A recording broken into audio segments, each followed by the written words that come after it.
આજે બનાસકાંઠાના ધાનેરામાં રાષ્ટ્રીય કિસાન સંગઠનના નેજા હેઠળ કિસાન મહાપંચાયત યોજાઈ રહી છે, જેમાં મોટી સંખ્યામાં ખેડૂતો વિરોધ પ્રદર્શન કરશે।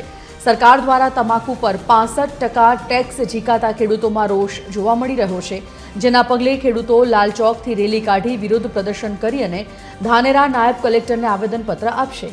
મહત્વનું છે, કમોસમી વરસાદને કારણે ખેડૂતોનો પાક નિષ્ફળ ગયો હોવા છતાં હજી સુધી ખેડૂતોને સહાયની રકમ ચૂકવવામાં આવી નથી, જેને લઈને ખેડૂતો રોષ ઉગ્ર બન્યા છે, જેથી બનાસકાંઠા અને વાવ થરાદના ખેડૂતો સામે મળી અને વિરોધ પ્રદર્શન કરી રહ્યા છે।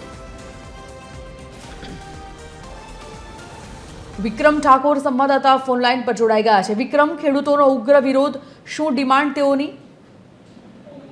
જી ચોક્કસથી વાત કરવામાં તો ધાનેરામાં આજ લાલ ચોક ખાતે કિસાન મહાપંચાયત મોટી સંખ્યામાં ચાલુ થઈ। જો કે વાત કરવા બનાસકાંઠા અને વાવ થરાદ જિલ્લામાં જે ખેડૂતો જે વરસાદમાં જે તેમનું નુકસાન થયું તેની હજી સુધી તેમને સહાય નથી, તેમજ જે સરકાર દ્વારા તમાકુ ઉપર 65% જેટલો જે જંગી ટેકા નાખતા ખેડૂત જે પૂરતો ભાવ હતો તમાકુ તેના પર જે 65% વધારો તેના લઈને ખેડૂતો દ્વારા હાલ વિરોધ કરવામાં આવ્યો। જો કે વાત કરવામાં બીજી પણ કમોસમી વરસાદ જે ચોમાસુ પાક જે નિષ્ફળ થયા તેની હજુ સુધી પણ તેના જે ફોર્મ ભર્યા તે ખેડૂત તેની જે હતી તે હજી સુધી જે એમને ફોર્મનું જે નુકસાન હતું ખેડૂત હજી સુધી ભરપાઈ નથી, તેના લીધે મોટી સંખ્યામાં અત્યારે ખેડૂતો મહાપંચાયત કરે। જો કે વાત કરવામાં હજારોની સંખ્યામાં અત્યારે ખેડૂતો ટ્રેક્ટરો દ્વારા પોતાની આ મહાપંચાયતમાં પહોંચ્યા છે, અંદર અલગ અલગ મુદ્દા ઉપર ચર્ચા પણ કરવામાં આવે, તે બાદ પ્રાંતને આવેદનપત્ર પણ આપવામાં આવે છે। જી ધન્યવાદ વિક્રમ, જાણકારી માટે।